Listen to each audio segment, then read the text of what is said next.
দেখুন আমি এখানে পূর্বে যে ফাইলটি দিয়ে কাজ করেছি সেই ফাইলটির নাম ছিল myfirst.html, কিন্তু আজকে আমি নামটি চেঞ্জ করে দিয়েছি, নামটি রিনেম করে লিখেছি index.html, কারণ index.html নামটি বেশি ব্যবহৃত হয়, এই নামে ইউজ বেশি হয়, সেই সুবাদে আমি রিনেম করে দিয়েছি। তবে আপনারা যে কোনো নামে এখানে ইউজ করতে পারবেন উইদাউট স্পেসিং।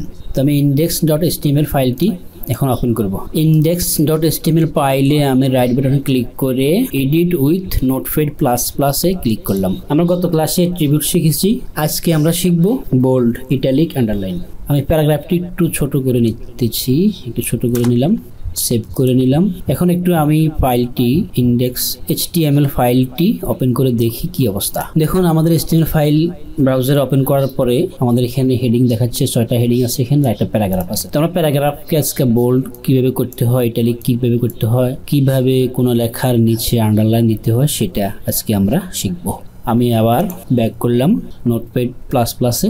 দেখুন HTML এর মধ্যে নেস্টিং করা যায়, অর্থাৎ একটি ট্যাগের ভিতরে আরেকটি ট্যাগ, আরেকটির ভিতরে আরেকটি, এরকম ট্যাগের ভিতরে ট্যাগ দেওয়া যায়, এটাকে নেস্টিং বলে। জালের মতন আর কি, জাল বন্ধন করার সময় যেরকম একটা সূত্রের ভিতরে একটা সূত্র, একটা গিটের ভিতরে আরেকটা গিট দেওয়া হয়, এরকম HTML কোডগুলো এরকম একটি কোডের ভিতরে আরেকটি কোড, আরেকটি কোড, এই কোডের ভিতরে কোড দেওয়া যায়, ঠিক আছে। আমরা এখন যেহেতু এই প্যারাগ্রাফটি, এটি প্যারাগ্রাফ ফি ট্যাগ, আমি অ্যাট্রিবিউটটা তুলে দিচ্ছি, অ্যাট্রিবিউটটা দেখানোর প্রয়োজন নেই, অ্যাট্রিবিউটটা তুলে দিলাম। আমাদের এই প্যারাগ্রাফটি ফি ট্যাগের ভিতরে আছে, ঠিক আছে। এখন আমরা এই ফি ট্যাগের ভিতরে আরো একটি ট্যাগ দিব, সেটা হচ্ছে যে আমরা বি ট্যাগ দিব। বি ট্যাগ হচ্ছে বোল্ড করার জন্য, তো আমি এখানে বি ট্যাগ দিয়ে লিখে দিতেছি। মনে করেন আমি এই লেখাটুকুনকে কি করব, বোল্ড করব, ঠিক আছে। এই লেখাটুকুনকে বোল্ড করব, কারণ যে লেখাটুকু বোল্ড করতে চাই সেই লেখাটুকুনকে আমরা কি করব, বি ট্যাগের ভিতরে রাখবো। মনে করেন আমরা এই লেখাটুকুনকে বোল্ড করতে চাই, ঠিক আছে, তাহলে আমরা এই লেখাটুকুনকে বি ট্যাগের ভিতরে রাখবো। এই লেখাটুকু আমরা বি ট্যাগের ভিতরে রাখলাম। এখন আমি সেভ দিব। এই বিষয়টা অবশ্যই খেয়াল রাখবেন, আমরা সেভ দিব। সেভ না দিলে আমাদের চেঞ্জের পরিবর্তনগুলো আমরা দেখতে পাবো না। আমরা আগে সেভ দিব, তারপরে আমরা ব্রাউজারে গিয়ে রিফ্রেশ দিয়ে আমরা যেই চেঞ্জিং গুলো করেছি সেগুলো আমরা দেখতে পাবো। তো আমি এখন রিফ্রেশ দিব। দেখুন এই যে এখানে এই লেখাটুকুন আমি বি ট্যাগের ভিতরে রেখেছি, এই জন্য এই লেখাটুকুন বোল্ড হয়ে আমাদের সামনে প্রদর্শিত হয়েছে। বোল্ড ট্যাগ দেওয়ার জন্য আমাদের আরো একটি ট্যাগ আছে, যেটি আপডেট ট্যাগ বা HTML এর রিকোয়ারমেন্ট। এই ট্যাগটি ইউজ করার জন্য HTML5 এ বর্তমানে এই ট্যাগটি ইউজ করা হয় এবং এটাই বেস্ট বোল্ড করার জন্য, আমরা এটাই সবসময় ইউজ করব। সেটা হচ্ছে স্ট্রং ট্যাগ। আমি এখানে বির মধ্যে স্ট্রং লিখে দেবো, STRONG স্ট্রং, STRONG স্ট্রং। এখন স্ট্রং ট্যাগে নিয়ে আসছি, ঠিক আছে। এখন আমি স্ট্রং ট্যাগের লেখাটুকুন আবার যদি সেভ দিই, ব্রাউজারে গিয়ে রিফ্রেশ করে দেখি, তাহলে এটা হুবহু আগের মতন বোল্ডে আছে। বোল্ড করার জন্য দুইটি ট্যাগ ইউজ করা হয়, একটা হচ্ছে বি ট্যাগ আর একটা হচ্ছে স্ট্রং ট্যাগ। তো আমরা স্ট্রং ট্যাগটি ইউজ করব, এটাই হলো বেস্ট। নেক্সট তারপরে আমরা শিখব ইটালিক করার জন্য কিভাবে ইটালিক করতে হয়, ইটালিক ট্যাগ কি।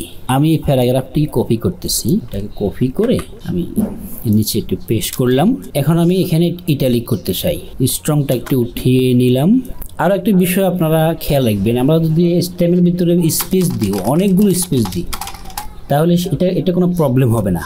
ব্রাউজারে সে স্বাভাবিকভাবে রেগুলারভাবে দেখাবে, ব্রাউজারে HTML এর স্পেসিংগুলোকে সে কাউন্ট করবে না। আচ্ছা আমরা ইটালিক করব কিভাবে? ইটালিক করার জন্য EM ট্যাগ আমরা ইউজ করব।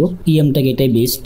আরেকটা আছে আই ট্যাগ ইউজ করতে পারি। যেমন আমি এখানে মনে করেন এই লেখাটুকুন কি করব, ইটালিক করব, তাহলে আমি এই লেখাটুকুনকে ইটালিক ট্যাগের ভিতরে নিয়ে আসবো। তাহলে আমি প্রথমে EM ট্যাগ দিই, এখানে ক্লোজ করে দিই ট্যাগটি, এখানে ক্লোজ করে দিলাম EM ট্যাগ, ঠিক আছে। আর নিচের এই লেখাটুকুনকে আমি আই ট্যাগ দিব। তবে আই ট্যাগ এখন ইউজ হয় না, আই ট্যাগ না দিয়ে EM ট্যাগ ইউজ করবেন, এটা বেস্ট। HTML5 এর জন্য এটাই হলো পারফেক্ট। তারপর আমি আপনাদেরকে দেখিয়ে দিচ্ছি, আই ট্যাগ দিয়ে নিচেরটা দিলাম আই, আর এখানেও দিলাম আই, ঠিক আছে, আই ট্যাগ। তাহলে দুই জায়গায় আমি ইটালিক করছি। ইটালিক মানে একটু বাঁকা হবে আর কি, ডান দিকে লেখাগুলো একটু বাঁকা হবে, ওকে, এটাই, অন্য কিছু না। আমি সেভ দিলাম, Ctrl+S দিয়ে সেভ দিতে পারি, অথবা এখানে সেভ বাটনে ক্লিক করো সেভ দিতে পারি। এখন আমি ব্রাউজারে গিয়ে একটু রিফ্রেশ দিয়ে দেখবো আমি যে একটি প্যারাগ্রাফ বৃদ্ধি করছি এবং ওই প্যারাগ্রাফের দুই জায়গাতে আমরা ইটালিক করছি, সেটা আমরা এখন দেখতে পাবো। রিফ্রেশ দিলাম, দেখুন আমাদের দুই জায়গা লেখাগুলো ইটালিক হয়ে গিয়েছে, ঠিক আছে। কোথায় কোথায় দেখুন, এইখানে লাস্টেরটা, এখানে একটা ইটালিক হয়েছে আর এখানে একটা ইটালিক হয়েছে, ওকে। এগুলো একটু ইটালিক একটু বাঁকা, ডান দিকে একটু বাঁকা। তাহলে গেল ইটালিক ট্যাগ গেল। ইটালিক করার জন্য দুটি ট্যাগ, একটি হলো ইএম একটি হলো আই ট্যাগ। নেক্সট তারপরে আমরা আসি আন্ডারলাইন দেওয়ার জন্য কোন ট্যাগটি আমরা ইউজ করব। প্যারাগ্রাফটি আবার কপি করলাম, স্ট্রং ট্যাগটি তুলে দিই, এটাকে তুলে দিয়েছি। হ্যাঁ, এখন আমরা এই 3 নম্বর প্যারাগ্রাফে আমরা কি করব, ইটালিক আন্ডারলাইন দেওয়া শিখবো। আন্ডারলাইন ট্যাগটি কি সেটা আমরা এখন এখানে শিখবো। আন্ডারলাইন দেওয়ার জন্য ইউ ট্যাগ আছে, ইউতে আন্ডারলাইন, ঠিক আছে। HTML5 এর রিকোয়ারমেন্ট হলো CSS এর মাধ্যমে দেওয়াটাই বেস্ট। তারপর যেহেতু একটি ট্যাগ আছে ইউ ট্যাগ আন্ডারলাইন দেওয়ার জন্য, সেটা আমি আপনাদেরকে দেখিয়ে দিচ্ছি। আপনারা CSS এর মাধ্যমে আন্ডারলাইনটা দিবেন, তাহলে বেশ ভালো হবে। আমি এখানে লিখলাম left angle bracket U right angle bracket, এটা হলো আন্ডারলাইনের ওপেনিং বা বিগিনিং পার্ট। এখন আমরা ক্লোজিং পার্ট দিব, এখানে closing part left angle bracket forward slash U right angle bracket. এই লেখাটুকু এখন কি হয়ে গেছে, এই লেখাটুকু এখন কি হবে, আন্ডারলাইন হবে। আমি সেভ দিব, সেভ দিয়ে দেখুন ব্রাউজারে গিয়ে এখন রিফ্রেশ দিব। এখানে 2টা প্যারাগ্রাফ আছে, এখন দেখবেন 3 নম্বর প্যারাগ্রাফ চলে আসবে। এখন 3 নম্বর প্যারাগ্রাফের ভিতরে অবস্থিত একটি সেন্টেন্স কি আন্ডারলাইন দেওয়া থাকবে।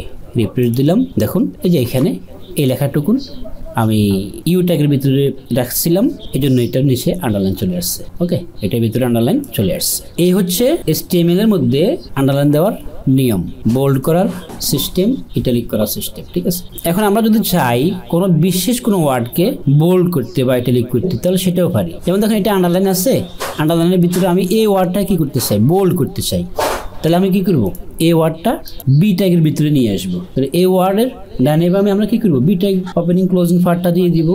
আমি দিলাম এখানে লেফট অ্যাঙ্গেল ব্র্যাকেট বি বা স্ট্রং দি, strong STRONG strong right angle bracket. এখন এই ওয়ার্ডের শেষ প্রান্তে আবার left angle bracket forward slash STRONG strong right angle bracket close. দেখবেন এখন 3 নম্বর প্যারাগ্রাফের এই শব্দটি কি শুধু বোল্ড হবে, আর বাকিগুলো রেগুলার থাকবে। সেভ দিলাম, ব্রাউজারে এসে রিফ্রেশ দিলাম, দেখুন এই যে এই পুরো লেখাটা কিন্তু আন্ডারলাইন করা। এই ভিতরে একটি শব্দ মাত্র, অনলি ওয়ান ওয়ার্ড, এই মাত্র এই শব্দটি কি বোল্ড করা। যে আমি যে বলছিলাম যে HTML এর মধ্যে নেস্টিং করা যায়, মানে একটি ট্যাগের ভিতরে আরো একটি ট্যাগ, ট্যাগের ভিতরে ট্যাগ, ট্যাগের ভিতরে ট্যাগ দেওয়া যায়। ঠিক আছে বন্ধুগণ, ভালো করে প্র্যাকটিস করবেন, না বুঝলে অবশ্যই কমেন্ট করবেন। আর আমার চ্যানেলে যদি আপনি নতুন হয়ে থাকেন তাহলে অবশ্যই চ্যানেলটি সাবস্ক্রাইব করে বেল আইকন ক্লিক করে রাখবেন। পরবর্তী ক্লাসের প্রত্যাশা থাকবেন এই আশা ব্যক্ত করেই আজকের জন্য সমাপ্ত করলাম। Thanks for watching this video till the end.